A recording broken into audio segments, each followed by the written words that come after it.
Daily Horoscope, December 20, 2024. Para kay Cancer.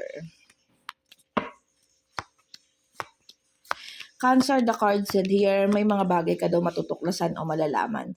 Magdudulot ito sa iyo ng konting pain or kabiguan, pero ito yung magdadala sa iyo para makapagsimula ulit. Makapag-new beginning ulit. Maigrab ulit yung mga chances o makagrab ng opportunity, no? Sabi dito, tatanggalin mo sa araw na to yung pagkakaroon mo ng stagnancy sa isang sitwasyon, no?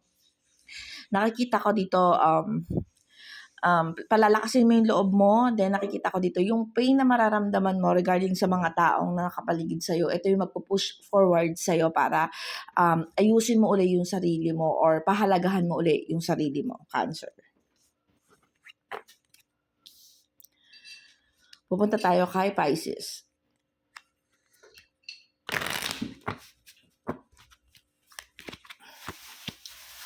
Pisces, the card said here, you are in pain. May mga pinagdadaanan daw. Although this card showing na gusto mong ilaban para magtagumpay pa kung ano ito, no? Sabi dito, ngayong araw na to, full of emotions. Nakikita ko dito, you are willing to give kahit na may mga bagay na nasira na o nawasak na. Sinasabi dito sa cards, Pisces, na kahit may kabiguan kang hinaharap sa ngayon, na willing ka to sacrifice, willing ka to accept, and to start the new beginning, no? This card showing na kailangan pahalagahan mo din yung sarili mo. You need to have boundaries kung hanggang saan ka lang pwedeng magbigay. You need to have boundaries kung hanggang saan lang po pwede para sa'yo, no? And you need to voice out kung ano yung mga bagay na nararamdaman mo. Nakikita ko kasi dito, you are in pain. Nakikita ko dito, but you are willing to fight. Sabi dito, you are willing to fight to have success, no? Magkaroon ng pagbibigayan kahit sira na o kahit may mga bagay na nawasak na.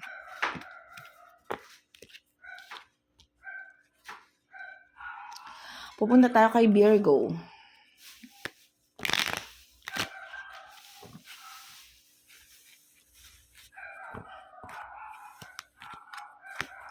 Virgo, the card said here, you need to be careful regarding sa pagbabalanse ng iyong finances. Nakikita ko dito, Virgo, na may mga bagay kang gustong i-pursue, may mga bagay kang gustong bilhin o puntahan, kaya lang nagkakaroon ng lack of finances. But this card showing, you need to check kung ano yung pamamaraan na pwede mong magawa regarding dito. Sabi dito, injustice, no? Sabi dito, kailangan tignan mo kung bagay na pinag-iisipan mong bilhin or pagkakagastusan mo, kung karapat dapat ba or tama ba, worth it ba dun sa mga bagay na gagastusin mo. Virgo, this card showing na ang paggastos daw ng pera ay pagiging dapul, or alam naman natin yung dapul, di ba? Mali. So you need to double check kung paano mo i-waste yung pera mo. Baka kasi ma-scam ka or sabihin natin magkamali ka sa desisyon ng pag-waste ng pera mo sa araw na ito. Pupunta tayo kay Capricorn.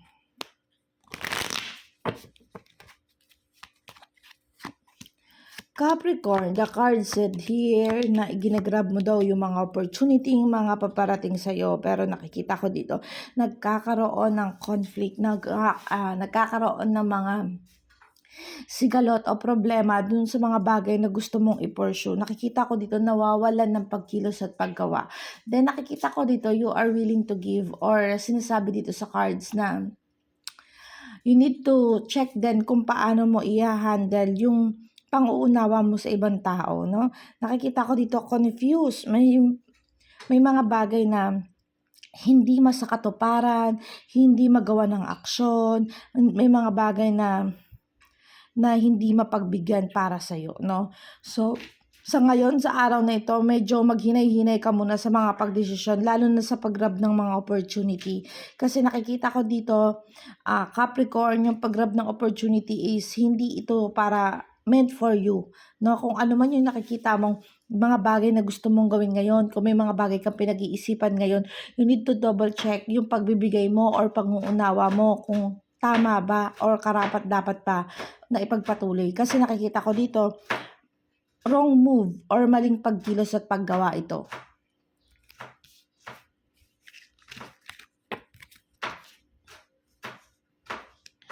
Pupunta tayo kay Aries.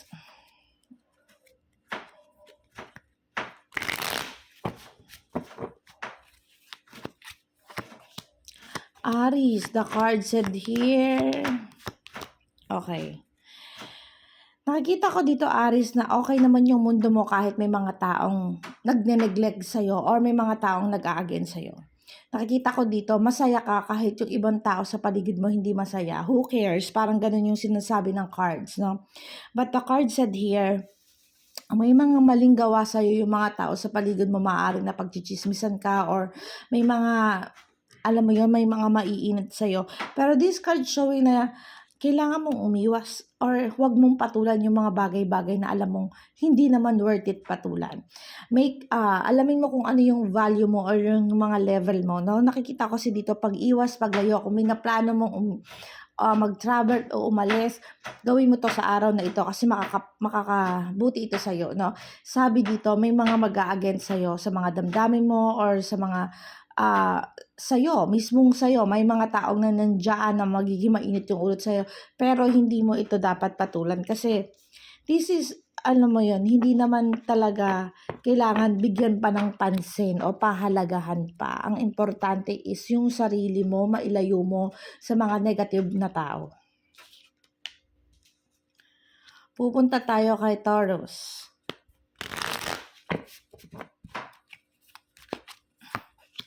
Taurus, the card said here, okay, huwag ka daw ma-confuse sa mga bagay na pinag-iisipan mo sa araw na ito. Kung meron ka mang pinaplano, binabalak, or meron ka mang nakakapagpagulo sa isipan mo kung itutuloy mo o hindi. This card showing to continue. This card showing na magtatagumpay ka, tama yung mga way or mga pinaplano mong gawin. Kung ano yung nararamdaman mong mas makakabuti, yun yung gawin mo. Nakikita kasi dito nagne-negative yung mga cards mo. Sa present mo today, nakikita ko dito yung lack of finances, may kakulangan. Nakikita ko dito may mga lumayo or sabihin natin na dito, alam kong determinado kang gumawa ng pamamaraan para maiayos yung finances mo o para lumisan or lumayo.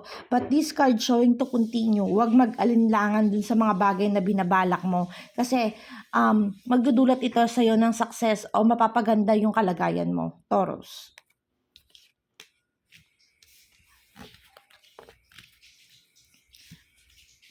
Pupunta tayo kay Libra.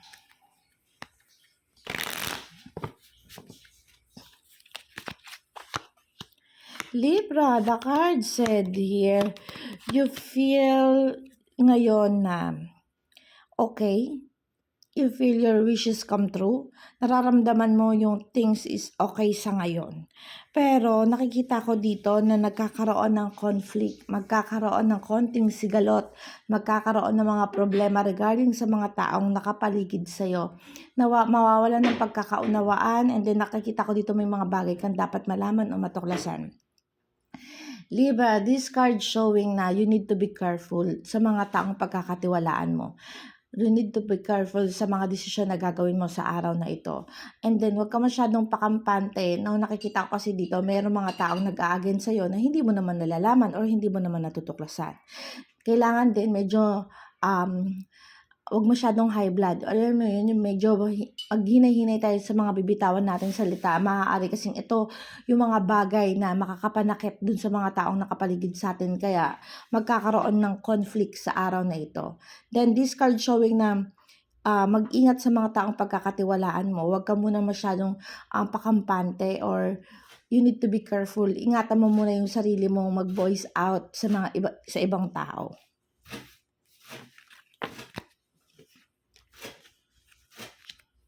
Aquarius.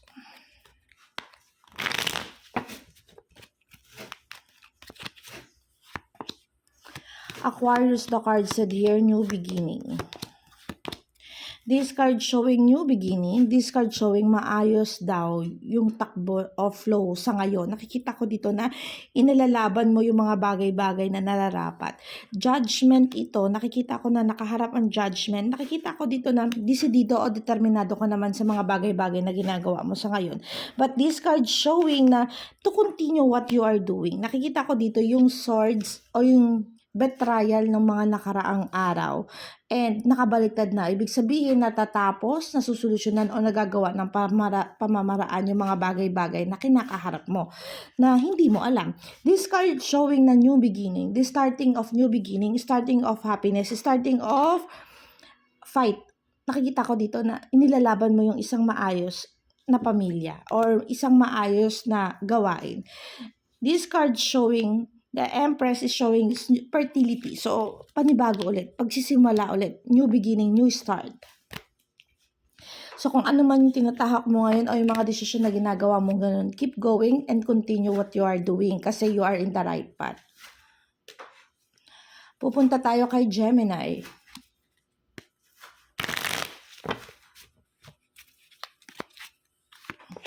Gemini, nakikita ko dito may mga confused. Naguguluhan si Gemini. Sabi dito, maraming bagay na gustong gawin, maraming bagay na gustong simulan, maraming bagay na nakakapag-confuse sa'yo kasi sa dami ng gusto mong gawin, hindi mo alam kung ano yung uunahin mo o ano yung mga ipapriority mo.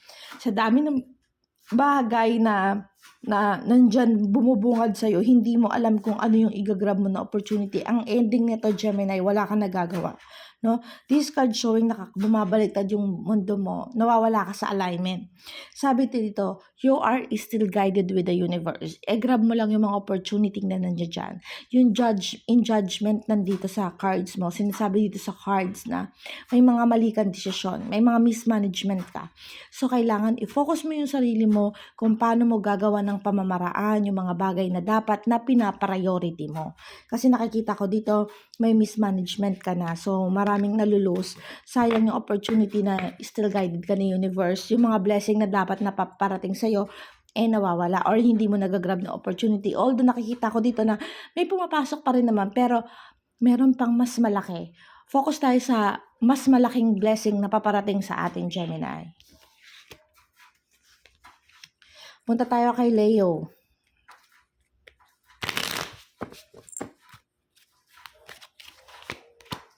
Leo, the card said here, okay.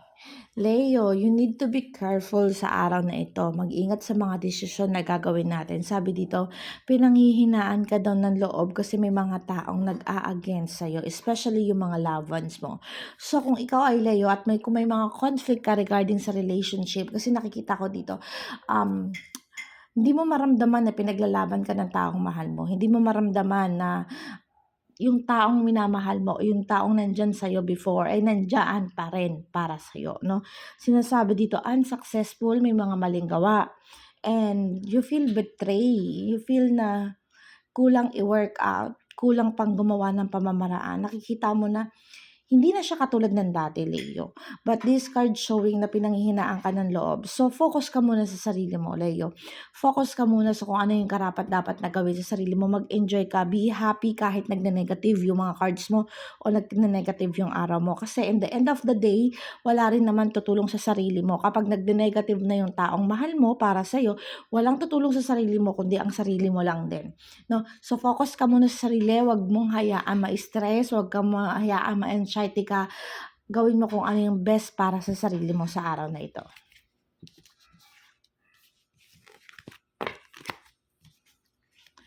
Pupunta tayo kay Scorpio.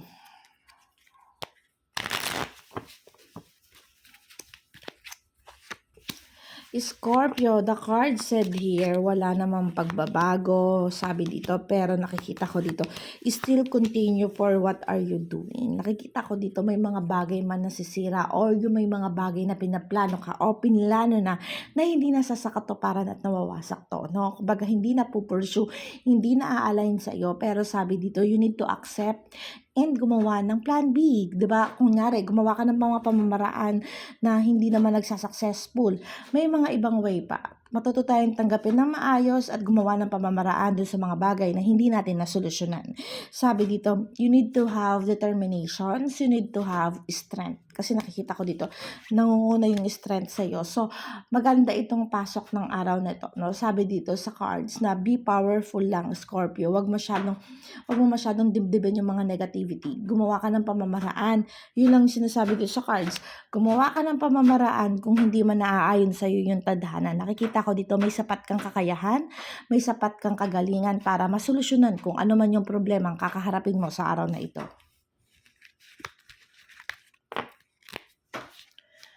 Pupunta tayo kay Sagittarius.